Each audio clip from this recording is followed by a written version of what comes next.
Hello friends, welcome to my YouTube channel Rajeshwari BHN पे आप सभी का बहुत बहुत स्वागत है।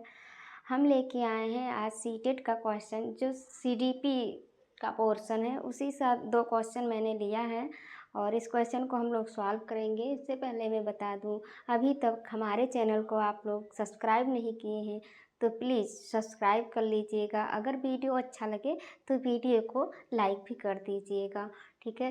CDP यानी चाइल्ड डेवलपमेंट पैडागोजी, जो हर एग्ज़ाम में पूछता है और एक क्वेश्चन भी सीटेट स्टेट जो भी टेट है उसमें हर जगह पे CDP पूछा जाता है। तो वहीं से मैंने दो क्वेश्चन लिया है, उस क्वेश्चन को सॉल्व करते हैं। चलिए देखते हैं कि हमारा क्वेश्चन क्या है, ठीक है। क्वेश्चन हमारा है कि विभिन्न भाषाई पहचान वाले शिक्षार्थियों वाली कक्षा में एक शिक्षक को किसका अभ्यास करना चाहिए, ठीक है। यहाँ पे बात हो रही है कि अलग अलग भाषा वाले बच्चे एक कक्षा में हैं, तो उसको जो है शिक्षक किस तरह से उनका सिखाएंगे, किसका अभ्यास कराएंगे ताकि सभी बच्चे एक साथ सीख पाएँ, ठीक है। तो यहाँ पे चार ऑप्शन है और ऑप्शन के अनुसार हम आंसर देंगे। तो फर्स्ट में है हमारा कि बहुभाषावाद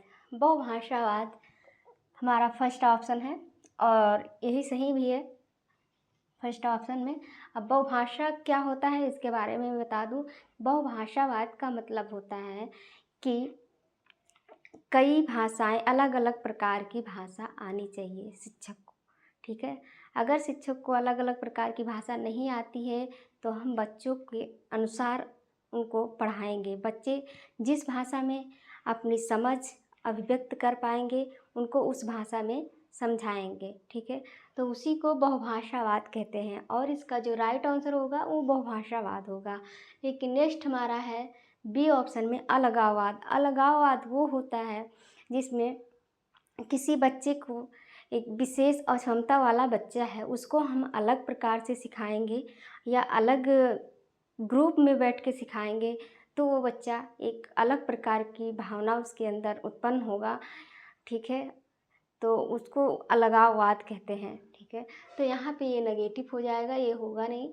और सी ऑप्शन में है नामीकरण। नामीकरण का मतलब हो जाता है कि किसी बच्चे की क्षमता के अनुसार उसको हम लेबलिंग करें या नामीकरण करें, तो ये हमको नहीं करना है, ठीक है। और डी ऑप्शन है रूढ़बद्धिता। रूढ़बद्धिता भी क्या है, एक नेगेटिव वर्ड है जिसको हम स्टीरियोटाइप कहते हैं।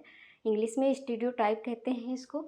और इसका मतलब ये हो जाता है कि मान लीजिए कि मैं एक बच्चा है और उसके बारे में मैं नहीं जानती कि वो कैसा पढ़ता है कैसा नहीं पढ़ता है, और उससे पहले मैं अपने एक माइंड में, दिमाग में एक इमेज बनाया हूँ मैं कि इस बच्चे को कुछ भी नहीं आता है, लेकिन ऐसा नहीं है, तो उसी को हम रूढ़बद्धिता कहते हैं, ठीक है। ये भी आंसर नहीं होगा क्योंकि नेगेटिव में आता है, ठीक है। नेक्स्ट क्वेश्चन हमारा जो है वो कक्षा में संचार निर्भर करता है। जब बात आती है संचार की, यानी इंग्लिश में बोलते हैं उसको कम्युनिकेशन। जब कम्युनिकेशन की बात आती है तो कम्युनिकेशन कभी एक व्यक्ति के बीच में नहीं होता है, या तो एक से दो व्यक्ति होंगे या कई सारे ग्रुप में व्यक्ति होंगे, तो उनके बीच में हम क्या करते हैं, कम्युनिकेशन करते हैं, विचार विमर्श करते हैं, उसी को हम कक्षा में संचार बोलते हैं, ठीक है। तो हमारा यहाँ पे ऑप्शन है कि शिक्षक की स्पष्ट करने की क्षमता पर क्या कक्षा संचार निर्भर करता है। नहीं, शिक्षक क्या स्पष्ट, उसकी क्षमता स्पष्ट है तो इससे क्या होगा, अकेले तो कम्युनिकेशन कर नहीं पाएंगे। तो बी ऑप्शन में है कि विषय की कठिनाई स्तर पर, विषय से कोई यहाँ पे लेना देना नहीं है, लेकिन शिक्षार्थियों की योग्यता से भी यहाँ पे कोई मतलब नहीं है। लेकिन यहाँ पे एक ऑप्शन है डी ऑप्शन में कि कक्षा व अंतः क्रिया पर। कक्षा में, क्लास में जब हम इंट्रोडक्शन करवाते हैं, मतलब अंतःक्रिया करवाते हैं, एक दूसरे से बातचीत करते हैं, तो उसी को हम कम्युनिकेशन कहते हैं। कक्षा में संचार यानी कि क्लासरूम में कम्युनिकेशन होता है, जब एक बच्चे दूसरे बच्चे से बातचीत करते हैं, विचार विमर्श करते हैं, डिस्कशन करते हैं किसी बात को लेकर के, तो उसी को हम अंतःक्रिया कहते हैं। तो जो राइट आंसर होगा इसका, ये होगा ऑप्शन नंबर डी। अब चलिए मिलते हैं हम नेक्स्ट वीडियो में। नेगेटिव और पॉजिटिव वर्ड के साथ मिलेंगे। Thank you.